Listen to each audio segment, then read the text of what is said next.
That's the way it is. All right. My page and your page number will be different, so.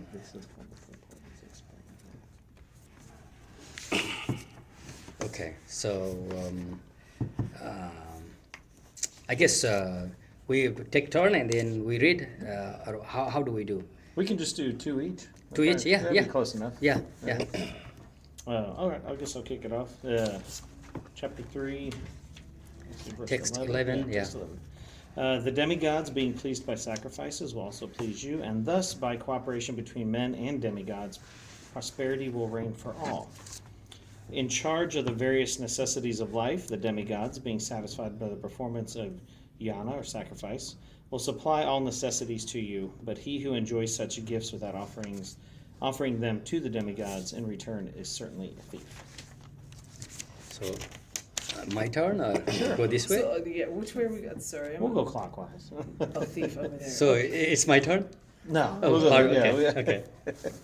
And I will bookmark for 20 for last time, next time, 2021 So we're just something. doing the slokas? Yes, 13 Oh, and 14. okay. So the devotees of the Lord are released from all kinds. Oh, were you gonna read? He's like, no, I'm good. Yeah. I was like, That's a good thought. Yeah. He's reading along. Yeah. Understood. The devotees of the Lord are released from all kinds of sins because they eat food which is offered first for sacrifice. Others who prepare food for personal sense enjoyment verily eat only sin. All living bodies subsist on food grains, which are produced from rains. Rains are produced by performance of yajna, sacrifice, and yajna is born from prescribed duties. All right. Regulated activities are prescribed in the Vedas, and the Vedas are directly manifested from the Supreme Personality of Godhead. Consequently, the all-pervading transcendence is eternally situated in acts of sacrifice. My dear Arjuna, one who does not follow in human life the cycle of sacrifice thus established by the Vedas certainly leads a life full of sin, living only for the satisfaction of the senses. Such a person lives in vain. So my turn? Mm-hmm. Okay. But for one who takes pleasure in the self, whose human life is one of self-realization, and who is satisfied in self only, fully satiated, for him there is no duty. A self-realized man who has no purpose to fulfill in the discharge of his prescribed duties, nor has he any reason not to perform such work, nor has he any need to depend on any other living beings. 19. Therefore, without being attached to fruits of activities, one should act as a matter of duty, for by working without attachment, one attains the supreme. Let me finish 20 also that way, by round number. Kings such as Janaka attained perfection solely by performing prescribed duties. Therefore, just for the sake of educating people in general, you should perform your work. Hare Krishna. So we share each other's realization from this text. Do you want to share something from your side?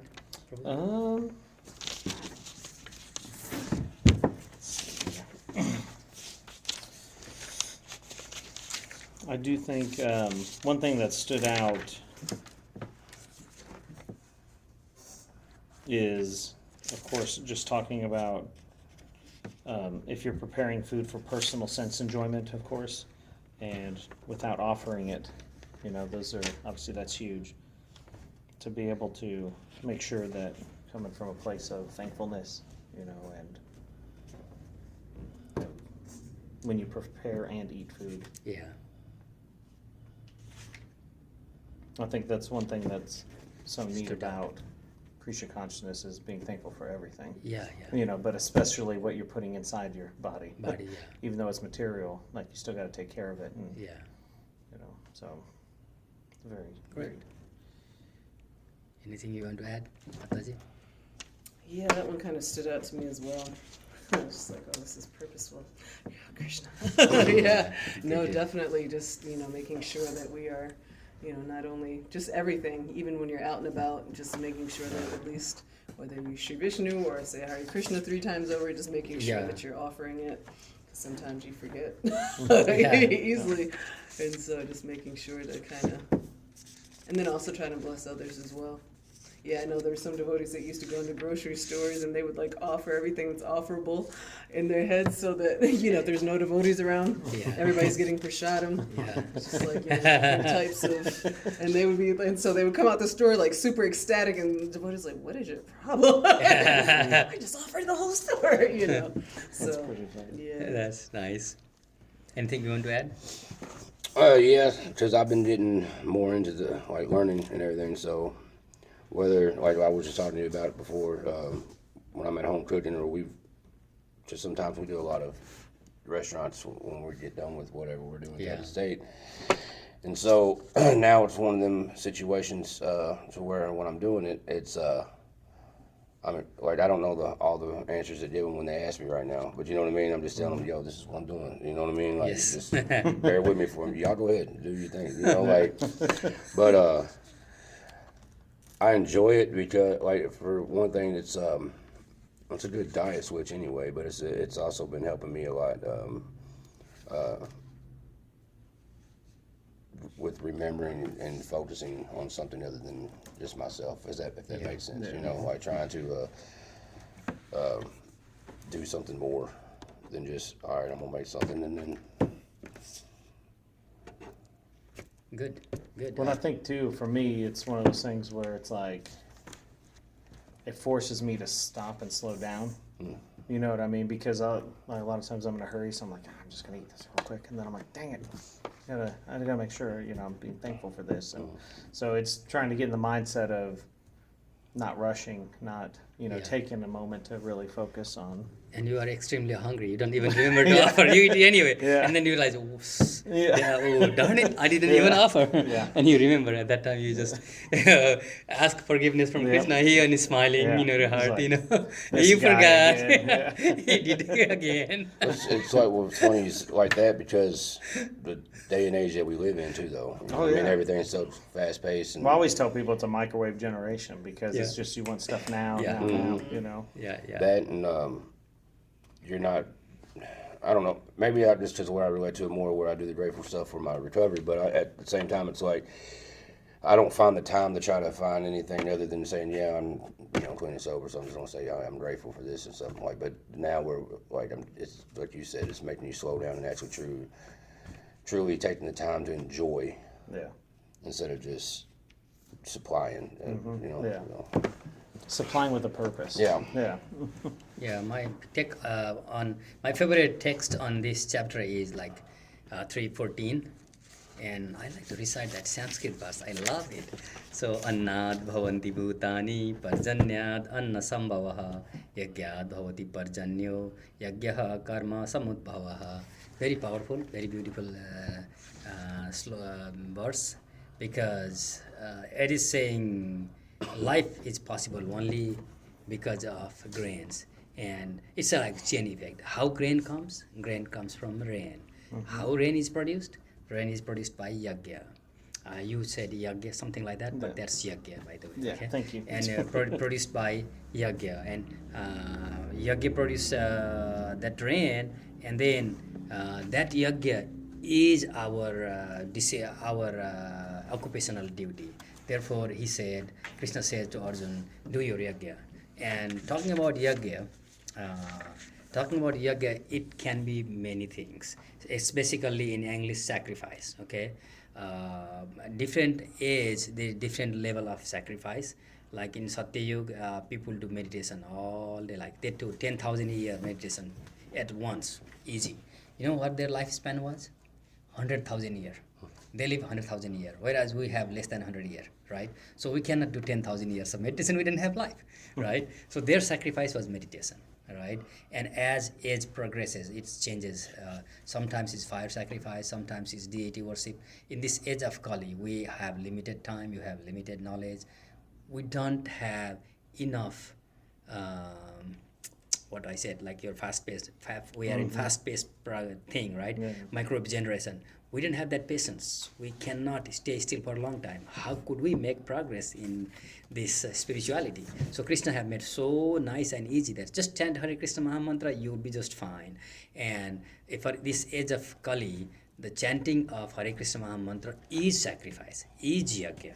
That will act as yajna, that as sacrifice. That sacrifice alone helps to get your if like everybody chants Hare Krishna Maha Mantra, we will not have this natural calamity. We will have, if it's sufficient rain, when we have sufficient rain, we have sufficient grain, and when there is sufficient grain, there is no famine, right? Everybody will be happy. But is everybody doing? No. But those who are doing, that is also purifying this environment. So Hare Krishna Maha Mantra, not only chanting to purify us, it's also a yajna, sacrifice, which clears, which helps to purify environment. Such a powerful verse. And sometimes like when you have a knife, right? Knife in surgeon's hand, he used that knife to cure the sick person. The knife in robber's hand, he kills person, right? So it depends on which hand. And this text 18 could be a little dangerous in wrong hand, because in text 18, Krishna says self-realized person have nothing to do. They don't have to do nothing. Oh, okay, I'm self-realized, so I have nothing to do. I don't do nothing, right? So is it possible? It is not possible. And in purport, Prabhupada says, a Krishna-conscious man does not take shelter of any person, man or demigod. That's the sense. Like he doesn't need to anything. He need to just surrender to Krishna and it's taken care of. Otherwise, like in Christianity, it's easy. You have only one Jesus Christ.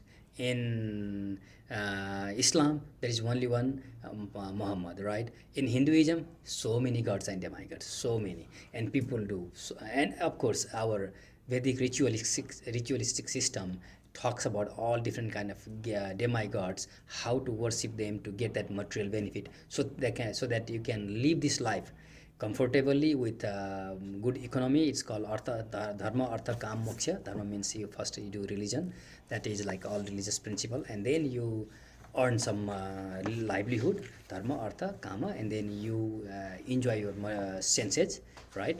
And then later on you get liberation. That's what Vedic ritualistic process says. But when you become Krishna consciousness, that is already taken care of. You are directly in Krishna consciousness. You are surrendering to Krishna. Then you don't need to worry about all other mans and demigods. Everything is taken care of. You are watering root of tree. Therefore, you don't need to water branches. That's what it means. But it could be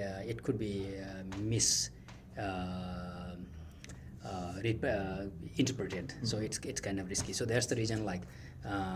That's the reason we want to read Bhagavad Gita as it is, because this as it is does not have any contamination. You will find Bhagavad Gita English translation many different versions in the market, but there without as it is, it may have contamination, because the translator who translated this book, they put their personal opinion, not a devotee. When you read Bhagavad Gita, you are supposed to become devotee of Krishna, but at the end of this reading Bhagavad Gita, you get confused. What I read again? I just got more confused. That's what happens with other version, because they are hodgepodge, right? In Prabhupada, he's guiding every verse. He is trying to make us devotee. So at the end of this Bhagavad Gita as it is we are reading, we become devotee. We understand what Krishna is, how to become devotee. By reading other version of the Bhagavad Gita, you are more confused than clear. So that's the reason this as it is very powerful. That's my realization. So if we want to, we can do 10 more texts and have a little discussion. If you guys want to. You want to continue to 21? Sure. I was going to say before we move on, one other thing was just, of course, it ties back into about making sure you're doing your duties, Yeah, and I thought that was... Yeah, and like food wise also, like, yes, same food. Matter of fact, food is also living entity. And then even though we eat vegetarian food, it have some kind of karmic reaction. It have some kind of binding. And therefore, we are not vegetarian. We are prasadetarian. We eat only prasad, not vegetarian food. You know, being vegetarian is good policy because you are stopping killing of animal. You stop your cruelty, right? That's go one step further. But eating just regular food which have not been offered to Krishna comes with karmic reaction. We will not break the cycle of life and death. But prasad, the food which have been offered to Krishna, it comes with some spiritual power. Then it will not only nourish us physically, it nourishes us spiritually also. That's the reason we chant prasad prayer before that, right? Just to get that blessing, and we get nourishment of spirituality, not only body. Regular food only it nourishes body, but prasadam, spirit, body and soul together, right? And plus it's karma free food. And like to your point, you don't like to eat in restaurant, you don't know how they have cooked, right? And you don't know what was their feeling when they are cooking. And then like we eat food, not only we eat food, we eat the cook feeling also. If cook is in bad mood, he have cooked that food in bad mood, we after we eat food, our mood also becomes bad. So we are what we eat, right? So if you can cook yourself or your family who offer to Krishna, that's highest quality food, because it is not only food, it has that love in it.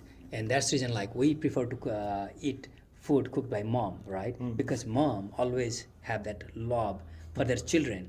So it's special. Anytime we eat food cooked by mom, it's special because there is a love in it. We cook by somebody else, we may have love on that food, we may not hit, who knows? Yeah. So cooking oneself and offering to is the best one. See, I've got to share that with people at work because they're like, "Why are you vegetarian?" And I was like, "Well, originally it started for health, but now it's more spiritual, you know." And personally, I believe in like paranormal stuff as far as, and there's a thought process of residual hauntings to where like if something bad happened to them, they're there and things Yes, like that. So I'm that's true. like, if somebody was killed that way, think about an animal. You know, if they were under distress and that was just they're scared out of their mind and then they were killed, you're taking on that energy of, Yes. and they were like, "Oh my gosh, I didn't even think that's about true. that." I'm That's like, true. "Don't you?"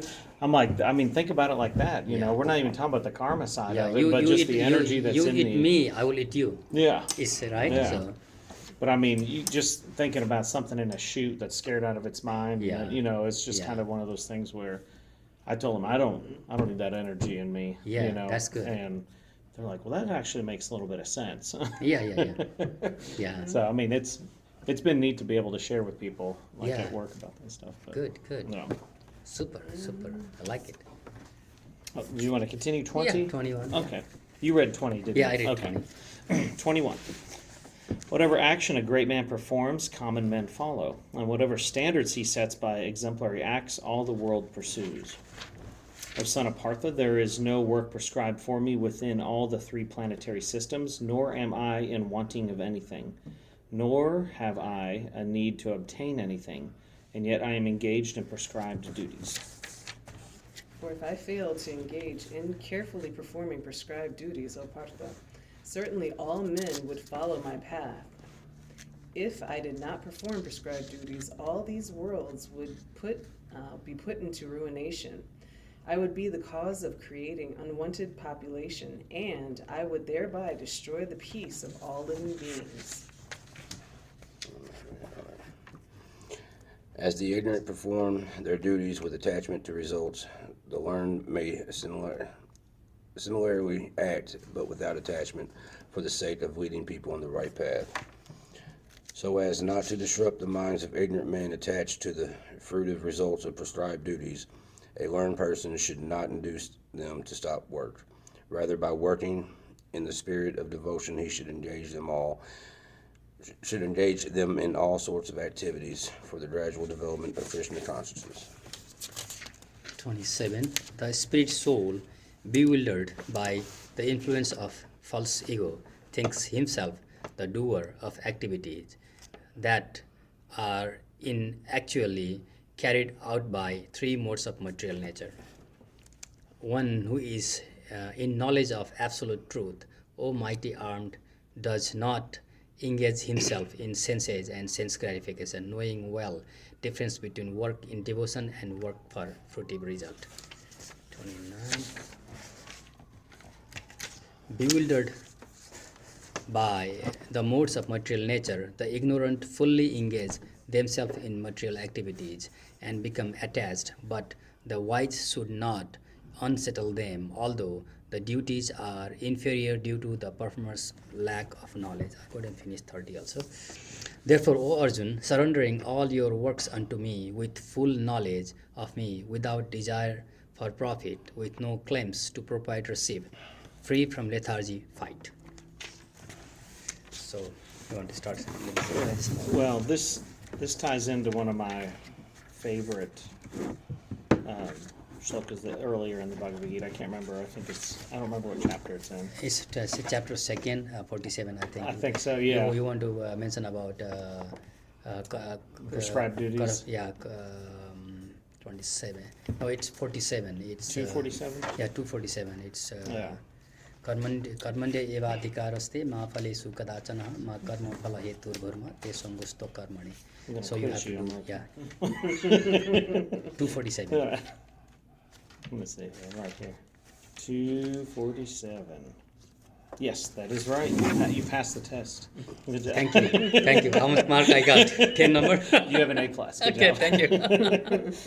But yes, but that, I mean, to me, I need that constant reminder that I'm not working or doing things for glory or for money or anything like that I do what needs to be done so that I can honor the Supreme Personality of Godhead and show others that the absolute truth through this, and not be moved either happy or sad on whatever, like just zero reaction Yeah. to anything, which is easier said than done. But Yes, that's true. but at least now I kind of equate it to years and years ago. I used to have really bad anxiety to the point where I'd like shake and just like it would be really overwhelming. And my therapist had told me at that time that was like, you'll never completely eliminate anxiety. You can reduce the spikes and you can reduce the longevity, but learning how to and then bring it back down to calm down. And that's kind of how I look at it as far as like,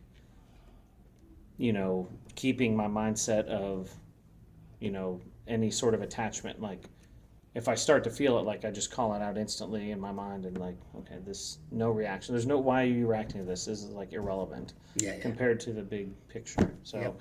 I think I'm training my brain to get to have zero reaction. But again, it's easier said than done. But Yeah, that's but right. I think that's the key though, is like anything, just staying on top of it and continually Yeah. trying to focus on that. But I love that to me, if something pops up multiple times in here, we should probably take note. Yeah. And it's mentioned multiple times about doing your duty without attachment. Yeah, that's right. And so that really always hits home for me. Difficult. Yeah. Yes, reality. So true. Yeah, my brother actually, he was preparing for a class today, and so he was trying to like think of a good analogy, and he was just like, he's really into Sankhya and getting into Sankhya, and he was just like kind of looking at like the philosophy and understanding it, and so he gave like the analogy of like a video of like now they're putting VR goggles on cows so that they can produce more milk. And he was like, this is literally us in the material world. We're being pulled by our senses, by demigods and all these things and other entities that we have no clue of. And we're constantly, and we think we're actually really enjoying, but it's all just illusion, in the same way. And I was like, oh, that's a good one. Because, he had some other ones like, no. But I'm just like, that's seriously us.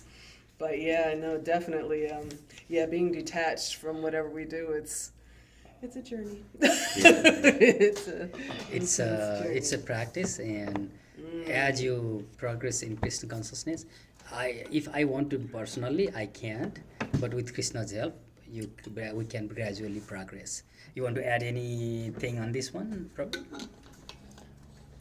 Your realization or your understanding? Yeah, So far? I mean, with the duty part, I'm just going to say the same. Like, it's hard to do things without emotional attachment, especially the work that I do with advocacy and like just what, not even just recovery, just in general. And then it's hard not to get upset when you have different policies and stuff being in place that are taken away from people that you're trying to help and everything. So that's a tough one. That'll be a tough one for me throughout my days, I think, anyway, just for what I love doing and just people.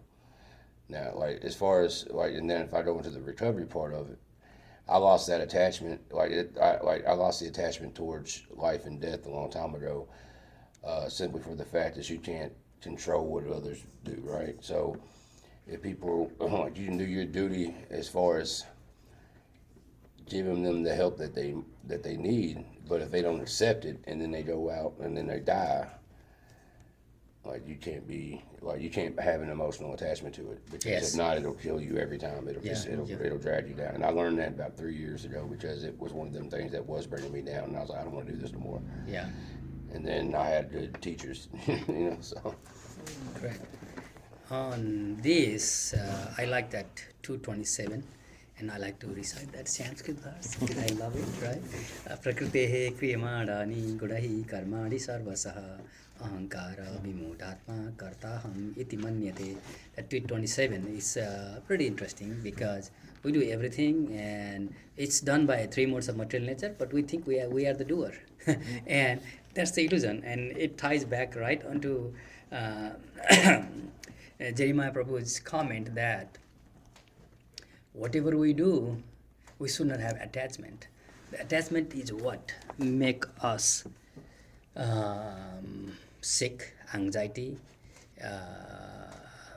emotional, because when we do something, we're so attached to it, we have to have positive result, otherwise we break. And today's world, these kids, they want to win, win, win, and win. The moment they lose, they are immediately suicidal. So we need to learn to lose also, not only win, win, and win. So with this Bhagavad Gita, chapter 3, Karma Yoga, that's what it teaches.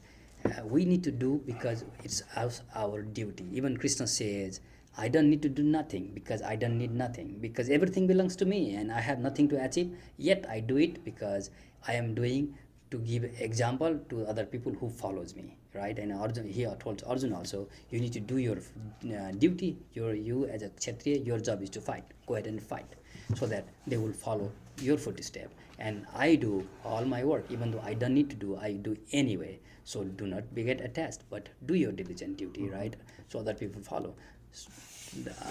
All he's telling is, do your work, but do not have attachment. That attachment is what ruins us, right?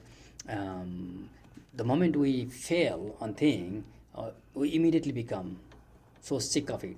And I think being detached and working on the thing, working your job to maintain your body and soul together and maintain your family without attachment makes you makes you very happy and inner peace, right? Because you will see the purpose of life. Because why we are in this world? I'm working to eat to work. Where's my life? And at that point, you will have peace of mind that, well, I'm doing this to serve Lord Krishna. I have, all of a sudden, I realize I have my purpose of life. I'm happy. I'm doing same thing, but I was not happy before, even though once in a while I go to vacation, and during vacation I enjoy. Once I come, again I want to go vacation immediately, but I cannot afford, right? Because I work for me to earn money. But even that work we do, yes, we have boss in our office, but our ultimate boss is Krishna. We do that for the sake of Krishna. We don't get tired. And we are working, but that's my temporary boss, but everybody's boss is Krishna. So I'm working for Krishna, because what I get I will use for the service of the Lord, and then I will eat as prasadam. So there is, all of a sudden you see this purpose of your life, and you become happy, and you don't need to sidetrack from your life. So it's a blessing. And like you said, it's easy said than done because we are attached. We know that. This lip service cannot work. When our relative family, a very close friend, we become emotional. That's reality. But with having this knowledge, it helps us to recuperate quickly because we know in chapter 2 we already read soul is immortal, but it transmigrates from one body to another body. Having that knowledge, we can come in composure quickly. We can assure ourselves rather than getting down and lose track of our life, lose interest in life. Like you said, yeah, if people die, what can you do, right? You did That's the hard. yeah. Ego is the thing most difficult to overcome because it will come anyway. Yeah. And even though we lose our body is made of 5 gross material and 3 subtle element, right? 5 gross material are like what we see, like earth, water, air, fire, ether, like those things. We lose those 5 elements we receive from our biological parents, right? We lose here. Either we are buried or we are burned.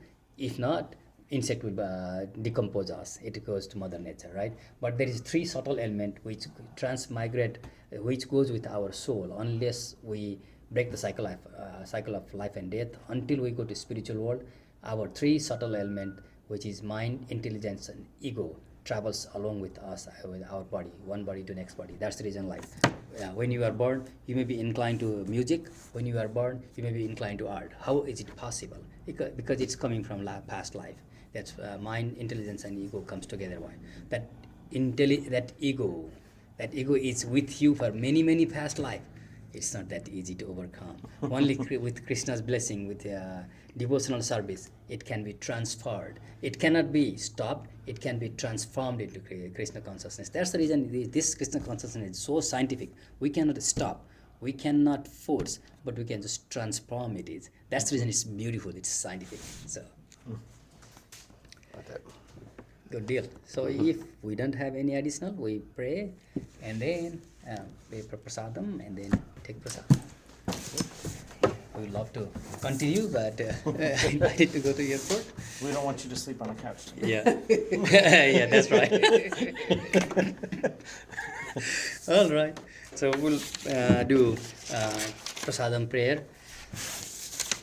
महाप्रसादे गोविन्दे नमः ब्रह्मणि वैष्णवे स्वल्पपुण्यवतान् राजन् विश्वासो नैव जायते शरीर विद्याजाल जोडेन्द्रियताहे काल जीवे फेले विषयसागरे तार मध्ये जीवाति लोभमय सुदुर्मति ताके जेता कठिन संसारे कृष्ण बरो दयामय करिवारे जीवा जय स्वप्रसाद अन्न दिल भाई स्यई अन्नामृत पाओ राधा कृष्ण गुण गाओ प्रेमे डाको चैतन्य ताई जय निमाई जय निताई जय श्री कृष्ण चैतन्य प्रभु नित्यानंद श्री अद्वैत गदाधर श्रीवासादि गौर भक्त वृंद हरे कृष्ण कृष्ण कृष्ण कृष्ण हरे हरे हरे राम राम राम